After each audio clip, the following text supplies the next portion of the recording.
और आज मैं प्रभु पद्मनाभ जी के चरणों में प्रार्थना करता हूं कि नूतन कार्यालय केरल में एनडीए की सरकार बनाने की शुरुआत साबित होगा।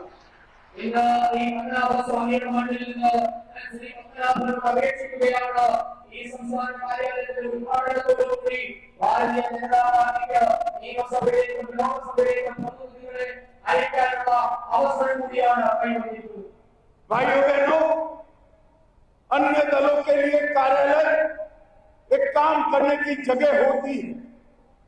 भारतीय जनता पार्टी के लिए कार्यालय ये हमारे लिए मंदिर की स्थान जितना पवित्र स्थान है।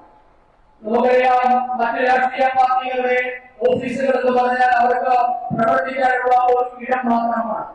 भारतीय जनता पार्टी സംബന്ധിച്ചിടത്തോളം നമ്മുടെ കാര്യാലയങ്ങളുടെ ക്ഷേത്രത്തോളം തന്നെ പവിത്രമായ സ്ഥലമാണ്।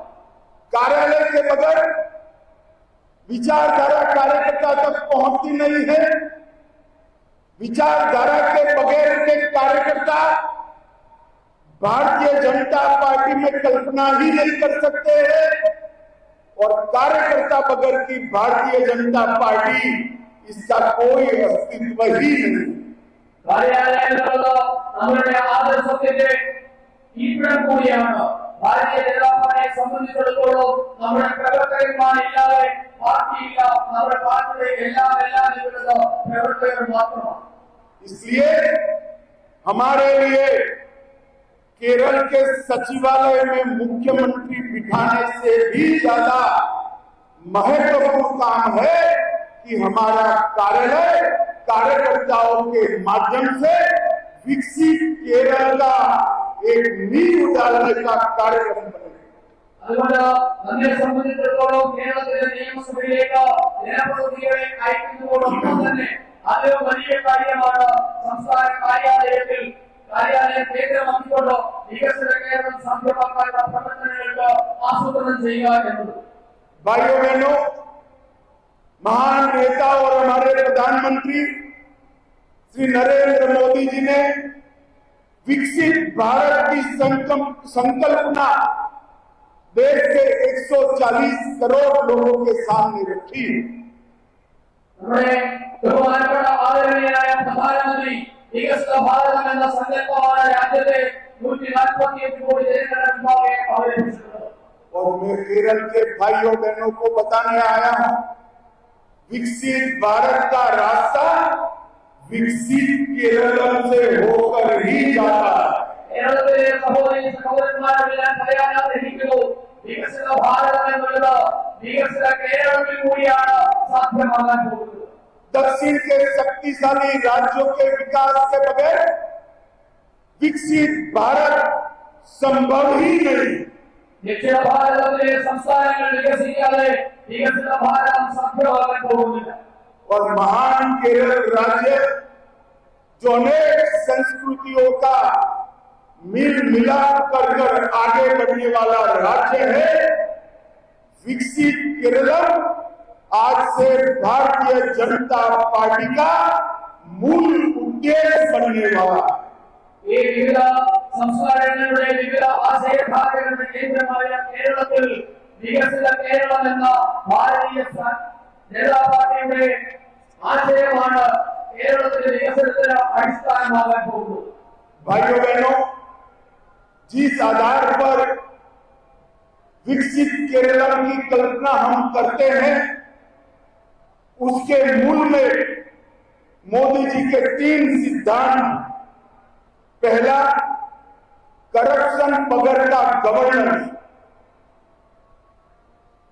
ഏതോ അടിസ്ഥാനത്തിലാണോ നാം വികസിത കേരളം എന്ന സങ്കല്പം മുന്നോട്ട് വെക്കുന്നത്, അതിന്റെ അടിസ്ഥാനം എന്നുള്ളത് നരേന്ദ്രമോദി മുന്നോട്ടേക്ക് വെക്കുന്ന 3 കാര്യങ്ങളാണ്। അതിൽ ഒന്നാമത്തേതാണ് അഴിമതിരഹിത ഭരണം। दूसरा, सरकारी योजनाओं में कोई भेदभाव नहीं, വിവേചനമില്ലാതെ സർക്കാർ പരിപാടികളുടെ നടപ്പാക്കൽ। और तीसरा, वोट बैंक पॉलिटिक्स से ऊपर उठकर केरल के विकास की संकल्पना। പീഡന രാഷ്ട്രീയം അവസാനിപ്പിച്ചുകൊണ്ട് വോട്ട് ബാങ്ക് രാഷ്ട്രീയം അവസാനിപ്പിച്ചുകൊണ്ടുള്ള വികസനം. भाइयों बहनों, कम्युनिस्ट पार्टी और भाजपा दोनों केडर बेस्ड पार्टी है, സിപിഎമ്മും ബിജെപിയും കേഡർ സ്വഭാവത്തിലുള്ള പാർട്ടികളാണ്. मगर दोनों में बहुत बड़ा अंतर है। कम्युनिस्ट पार्टी के लिए केरल का विकास, इसके ऊपर केडर का विकास। പക്ഷേ രണ്ടു തമ്മിലുള്ള അടിസ്ഥാന വ്യത്യാസം, ഭാരതീയ ജനതാ പാർട്ടിയുടെ ലക്ഷ്യം കേരളത്തിന്റെ വികസനമാണെങ്കിൽ സിപിഎമ്മിന്റെ ലക്ഷ്യം അവരുടെ അണികളുടെ വികസനം മാത്രമാണ്. और भारतीय जनता पार्टी के लिए केडर के विकास के ऊपर विकसित केरलम है। ഭാരതീയ ജനതാ പാർട്ടിയുടെ ലക്ഷ്യത്തിലുള്ളത് ബിജെപിക്കാരുടെ ലക്ഷ്യത്തിന് മുകളിലായി ഈ കേരളത്തിന്റെ മൊത്തത്തിലുള്ള വികസനമാണ്. और मित्रों, ये एलडीएफ, यूडीएफ, एलडीएफ, केरल की जनता ने कई साल तक दोनों को मौके दिए, मगर दोनों ने किया क्या? हिंसा, भ्रष्टाचार, वोट बैंकों की निर्मिति, एपीसमेंट और देश विरोधी तत्वों का केरल में पनाहगाह बनाने का काम किया। കേരളത്തിലെ ജനങ്ങൾ എൽഡിഎഫിനും യുഡിഎഫിനും നിരവധി അവസരങ്ങൾ നൽകിയിരുന്നു. പക്ഷേ അവരെന്താണ് തിരിച്ചു നൽകിയത്?